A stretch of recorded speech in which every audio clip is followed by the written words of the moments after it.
গোসাই শব্দের একটি অর্থ আছে।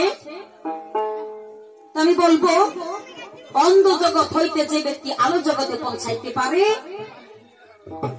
তুমি দেহ মন কিন্তু তারে দিও এই বিশ্ব জগতে। একজন গুরু যদি একটা ভক্তকে, একটা শিষ্যকে অন্ধ জগৎ হইতে আলো জগৎ পৌঁছাইতে পারে এবং নিয়ে যেতে চায়, নিয়ে যেতে পারে, তার কি আর পাওয়ার কোনো কিছু থাকে? কোনো কিছু থাকে না। ওই আশাই তো একজন মানুষ আর একজন মানুষের কাছে যায়। ছোট্ট করে বলবো, দয়াল গো, এই গুরু নাম পাইতে হলে বিশ্ব দুনিয়ার মাঝে 10টা সাধনা করতে হয়। আমি জানতে চাই এই 10টা সাধনা কি কি, তাই না গো? কেহ দয়াল বলে, কেহ মুর্শিদ, আবার কেহ পীর বলে, কেহ বলে গুরু। যেমন আমি জানতে চাই দয়াল শব্দের অর্থ কি, গুরু শব্দের অর্থ তুমি বলে যাচ্ছ, আমি জানতে চাই না। পীর শব্দের অর্থ কি, এইটাও বলে গেছে, আমি জানতে চাই না। দয়াল আসলে কাকে বলে? যেমন আমার আল্লাহ রাসূলের নাম কয়টি গো? 3টি, তাই না বাবাজি? 3টি নামে বিভক্ত করা হয়েছে। যেমন নবী নামেরও অর্থ আছে, রাসূল নামেরও অর্থ আছে, আরেকটি নাম আছে। যে কোনো নামের বিশ্লেষণ দিয়ে আমার আল্লাহ তাকে পৃথিবীতে সৃজন করেছেন। আমি বলবো দয়াল গো, আপনি বলবেন এই যে বিশ্ব ভান্ডে তার পক্ষ থেকে আমি আরেকটি গান দিয়ে যাই। গানের মধ্যে আমার একটু প্রশ্ন থাকবে, উনি যেন সুন্দরভাবে আমাকে দেওয়ার জন্য চেষ্টা করে। দয়াল গুরু আমায় দেখি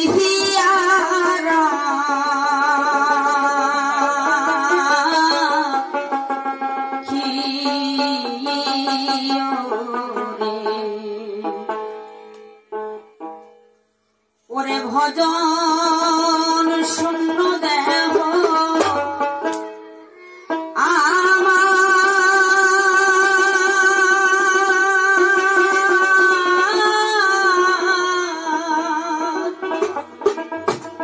আমার দয়া নাই সংসারে,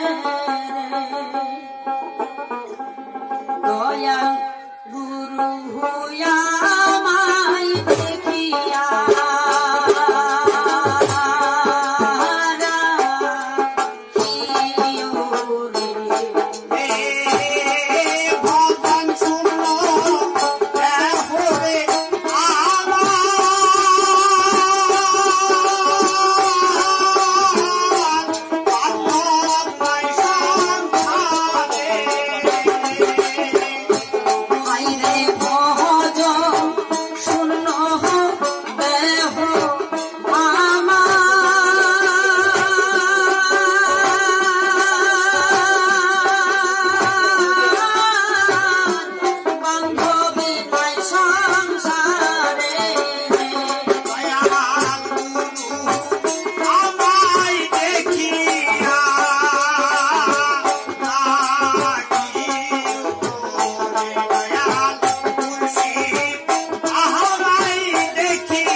আমার গানের মধ্যে আরেকটি প্রশ্ন রয়ে গেল, দয়াল জান আমাকে দেওয়ার জন্য চেষ্টা করে।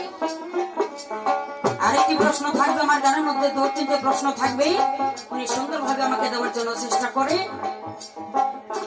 মাটি গর্বে ছিলাম রে যখন কি নাম দিলা তুমি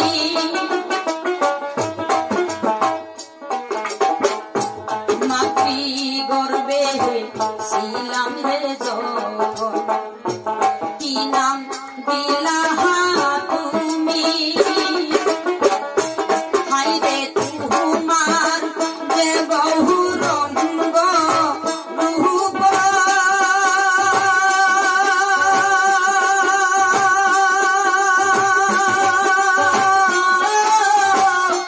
দেখাই জানো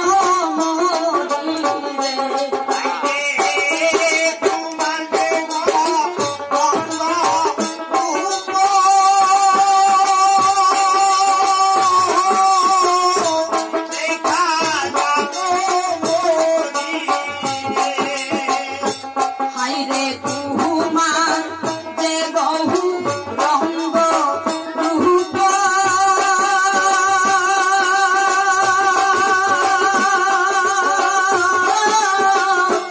দেখাই জানো মরিরে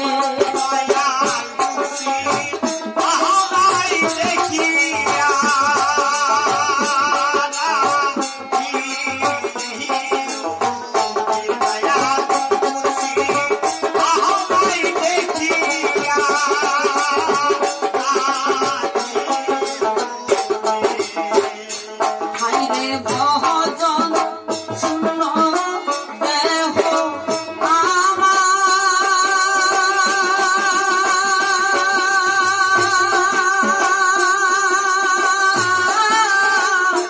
বান্ধব নাই সংসারে ভজন শূন্য দেহ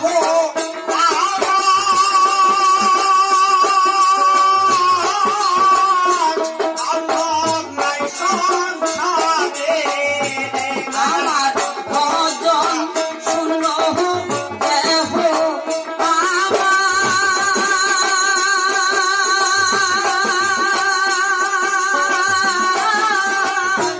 দয়াল নাই সংসারে